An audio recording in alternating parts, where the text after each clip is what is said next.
মিথ্যে কথা, ডাহা মিথ্যে কথা। ছি ছি, আপনি না পুজো আর্চা করেন? হ্যাঁ, ঠাকুর দেবতা পুজো করেন, আপনি এমন ধারা মিথ্যে কথা বলতে পারলেন?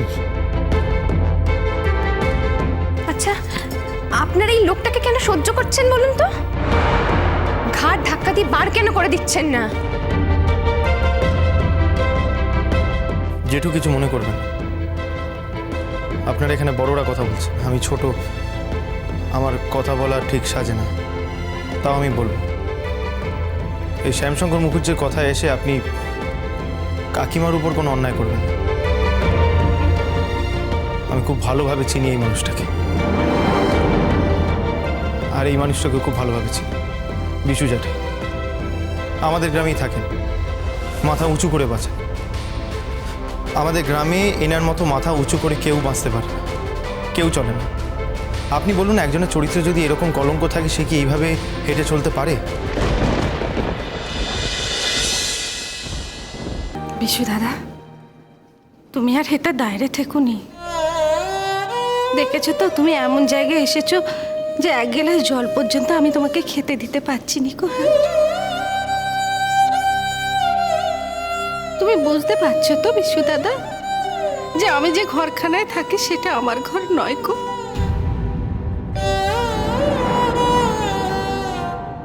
তুমি আমাকে ক্ষমা করে দাও না বিশু দাদা, আমাকে ক্ষমা করে দিয়ে তুমি এটা থেকে চলে যাও বিশু দাদা,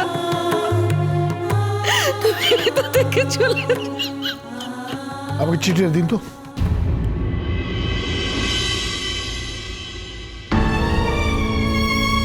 ধরেন, দয়া করে এই চিঠিখান পড়ায় ফেলেন। আপনি আপনার স্ত্রীর অনেক অসম্মান করছেন, আর কইবেন না। আর শ্যামশঙ্কর, তুই যদি আমার অপমান করতে তাহলে আমি তোমার কিছুই কইতাম না, কিন্তু তুই রাধারানীর অপমান করছো, যার ভিতরে আমি আমার হারিয়ে যাওয়া বোন খুঁজে পেয়েছিলাম, যারে দেখে আমি দেবীর মূর্তি গড়ি। তুমি সেই দেবীর অসম্মান করছো, তুমি সেই দেবীর অসম্মান করছো। আমি তোমারে ছাড়ুন না, কিছুতেই ছাড়ুন না।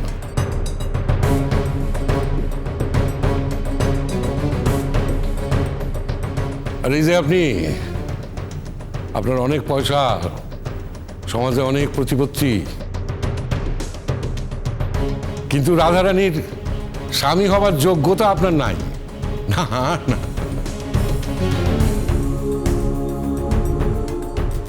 এখন আমি বুঝতে পারতেছি যে রাধারানীর পরিবার বড়লোক শিক্ষিত দেখা রাধারানীরে জলে ফালাইয়া দিছে।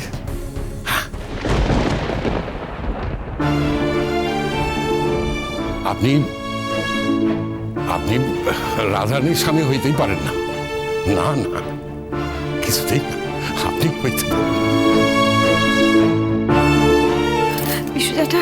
না রে কাকুমা, আমার আর থাকানোর উপায় নাই। তবে আমার লিগে তো যদি কোনো সম্মানহানি হয়ে থাকে, তাহলে আজকের পর নিশ্চয়ই তুই আবার তোর সম্মান ফিরে পাবি। আর এই পোলাটারে আমি ভরসা করছিলাম, জানি না পোলাটারে আবার আমার ভরসা মিথ্যা করে দেবে কিনা।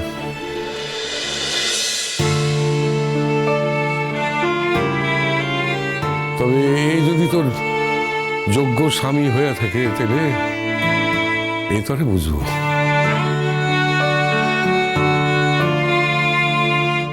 এই তোর সম্মান আবার ফিরে দিব।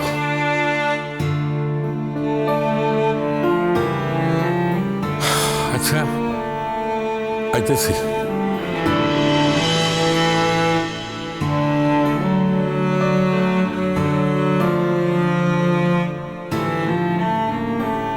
আঙ্কেল, আপনি ওই লোকটাকে এত সহজে ছেড়ে দেবেন না। ওই লোকটা হয়তো আপনার কাছে নতুন মানুষ, কিন্তু আমরা ওই লোকটাকে খুব ভালো করে চিনি। ওই লোকটার কথার প্রমাণ আপনি নেবেন না আঙ্কেল। আন্টির বিরুদ্ধে যেসব অভিযোগ ওই লোকটা এনেছে সেগুলো সবই মিথ্যে। অন্তত সেটা আমরা বুঝেছি। আপনি যদি এটা না বুঝে থাকেন তাহলে কি আপনি সত্যিটা প্রমাণ করার চেষ্টাও করবেন না? আঙ্কেল, আপনি প্রমাণ করে দিন না যে শ্যাম শঙ্কর মুখার্জির মতো খারাপ লোক আর হয় না। আপনি প্রমাণ করে দিন, তাহলে তাহলে আমি চিরকাল আপনার কাছে কেনা হয়ে থাকবো আঙ্কেল। ছুটে খবরদার, খবরদার বলে দিলাম, আর একটা কথা যদি তুমি উচ্চারণ করো তাহলে কিন্তু এখানে সবার সামনে আমি তোমাকে খুন করব। আগে যে চেষ্টা করিনি তা তো নয়, তবে ব্যর্থ হয়েছি, কিন্তু বারবার আমি ব্যর্থ হব না। এরপরেও কি তুমি আমার সাথে চেঁচিয়ে কথা বলবে?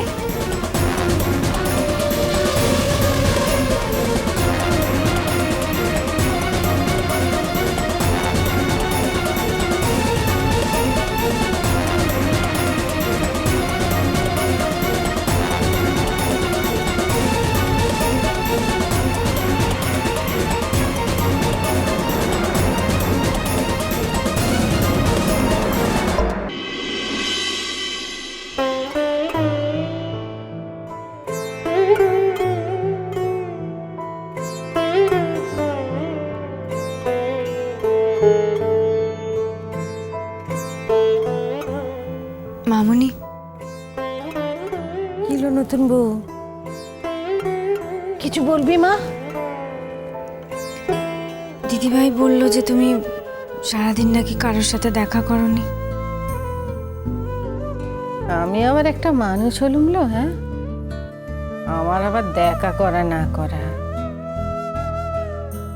সারা দিনটাই বড় ক্লান্ত হয়ে গেছি, বুঝেছিস তো। তাই ভাবলাম বেজনাখানা একটু গইরে নি। সারাদিন তোমার কিছু খাওয়াও হয়নি মামুনি, নাও এই শরবতটুকু খেয়ে নাও। এ বাড়ির খাবার আর আমার গলা দিয়ে নামবে নে গো মা। সে কথা তো তুই বুঝতেই পারছিস। সাজিমা এই একই কথা বলতে এসেছিল, কথায় কথা বাড়বে। সেই জন্য আমি তাকে বলেছি যে আমি কারোর সঙ্গে কথা বলতে চাইনি, আমার একটু বিশ্রামের প্রয়োজন, আমি একটু ঘুমোতে চাই। তোরা আমাকে খাবার নিয়ে জোরাজুরি করিস নি মা। আমি জানি মামুনি, এইবারে খাবার যে তোমার গলা দিয়ে নামবে না সেটা আর কেউ না বুঝলেও আমি বুঝতে পারছি। তুমি তো বুঝবেই মা গো, তুমিও তো সারাদিন কিছু খাওনি, খিদে তোমার চোখ মুখটা একদম শুকিয়ে গেছে। মামুনি, আমি তোমায় একটা কথা বলতে এসেছি। আমি জানি আজ না হোক কাল তুমি এ বাড়ি ছেড়ে চলে যাবে, কিন্তু আমি তোমায় একা যেতে দেবো না মামুনি, আমি তোমার সঙ্গে যাব। নতুন বউ, তোর এই পাগলামি আর গেলুনি। তুমি আমাকে যতই বাধা দাও মামুনি, যতই বোঝানোর চেষ্টা করো, তোমার এই কথাটা আমি বুঝবো না। মামুনি, যা ঘটেছে সেটাতে সবাই যে তোমাকে দোষারোপ করেছে তা তো নয়, তোমার সঙ্গে আমাকেও দোষ দিয়েছে। জানি না আজকে সবকিছু পরিষ্কার হওয়ার পর, সব কথা শোনার পরে আমাকে তোমাকে বাড়ির লোকজন সব সন্দেহ থেকে মুক্তি দিয়েছে কিনা। আর আমার কাউকে কিছু জিজ্ঞেস করতেও আর ইচ্ছে করছে না। যদি তেমন হতো তাহলে হয়তো বাবা একবার তোমার কাছে আসতো, বাবা একবার এসে তোমার সাথে আলাদা করে কথা বলতো। কিন্তু যাই হোক, আমি এটা বুঝতে পেরে গেছি যে তুমি আর এ বাড়িতে থাকবে না।